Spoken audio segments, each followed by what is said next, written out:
in Atlanta, Georgia, criminal defense attorney, law professor at Emory University, and Georgia Innocence Project board member Molly Parmer, who also happens to be one of the attorneys representing Joe Exotic in his appeal. Molly, Jeff Lowe and Joe Exotic now buddies, or does Jeff Lowe matter to you in your case?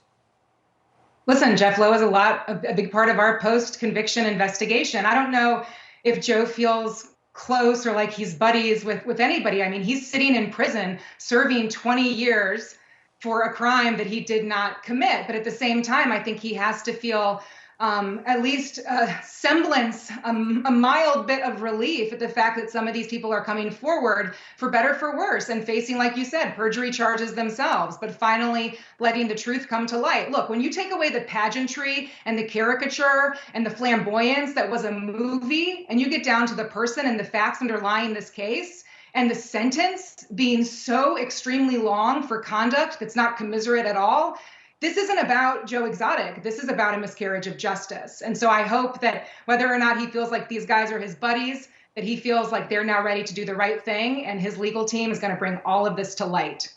All right. Molly Parmer, I don't know who wouldn't want you on their side in a situation like this. Appreciate you as always. I'm going to tell you first that happy to be back.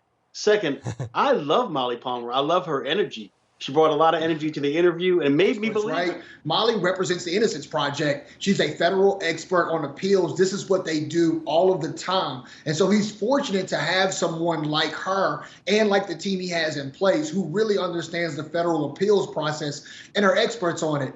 But yeah, it's always going to be a long road to hoe when you're going through the federal appeals process. It's rare that convictions are overturned. It's rare that sentences are overturned. But if you've got credible evidence, if you've got a team of people who understand how to do post-conviction investigations, who understand what the major key issues are and highlight those for the appeals court, and who have represented other clients in front of the appeals court and know how to get it done, you're in a better position. So I would say, while it is a long road, he's in a better position because he does have a team of people who fully comprehend and understand exactly what to say in front of an appeals court. Yeah, having a team led by people like Molly Parmer helps a lot, no matter what your situation is.